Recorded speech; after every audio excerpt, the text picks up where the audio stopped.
Kumusta? Magandang umaga po sa inyong lahat mga ka-farmers, mga ka-viewers. So, ito na po ang update no sa ating talong na bagong tanim.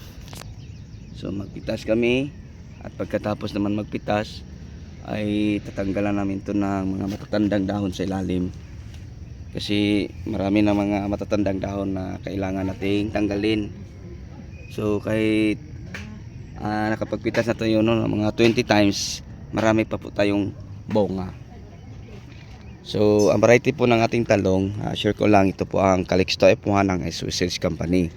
So sa nagtatanong sa akin tungkol po sa ating planting distance, health to health, simula sa isang puno papunta rito ay half meter, tapos row to row ay nasa 2 meters ang tama. Pero ang atin dito, dahil taniman po siya ng ampalaya, malapit po mag 2.5 meter po ang row to row, simula sa isang linya papunta sa isang linya. Okay, so dahil sa sobrang tangkad at yabong no ng ating talong, pag hindi po ito natin matatalian ay mahihirapan po tayong dumaan. So nagsisimula na po no na lagpas tao ang ating talong. So marami ng bulaklak at maliliit na mga bunga. So yun po no, mga ka-farmers, mga ka-viewers. So ito ang ating 7th month old at ito naman po ang ating 4 months. So maraming bunga sa ilalim hanggang sa itaas. Oh. Yan ang ating makikita sa bawat puno. So kagaya nito, pag hindi natin matatilaan, hirap daanan, no? Mas maganda na may balag. Kaya nga nilagyan natin ng mga posti, tie wire sa taas para matalian ang sanga. Para yung mag-harvest at mag-spray or magdilig, lalo na ngayong tag-araw, ay hindi po siya mahihirapang dumaan. Tara niyo, samahan niyo ako at ipapasilip ko sa inyo ang ating 7th month old.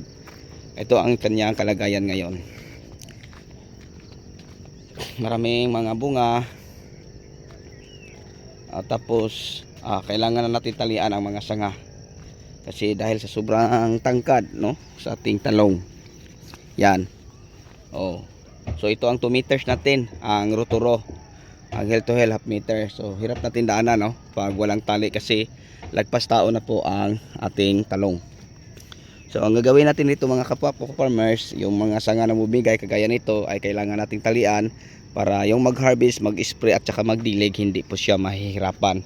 Kasi pag hindi matatalian, tingnan nyo kung gaano kakapal ang ating 7th month old. So sa ilalim, sobrang sa ilalim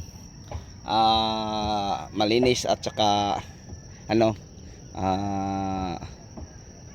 kung tingnan natin parang hawa no, may madadaanan, pero dahil sa sobrang kapal yan, hirap parang nawala na ang linya sa sobrang kapal.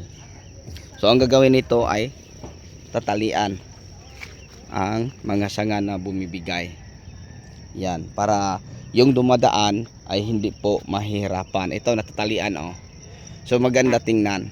Pero pag walang tali, hirap kang dumaan. So yun lang po ang mai-share ko sa inyo kung bakit naglagay po tayo ng balag, ano po ang purpose. Para po mga kapwa ko ka-farmers, ang mga sanga na may maraming bunga ay matalian, parang hindi humarang no sa daan. Kasi hirap pag walang tali ang mga sanga dahil sa sobrang tangkad ng ating talong, lagpas tao. Yan. So yung natin yung tie wire natin, ito lagpas tao to, pero ito tingnan natin doon banda, hindi na makikita. So yun lang po mga ka-farmers, mga ka-viewers, ang may share ko. Hanggang sa uli, ako na po magpapaalam. Bye bye.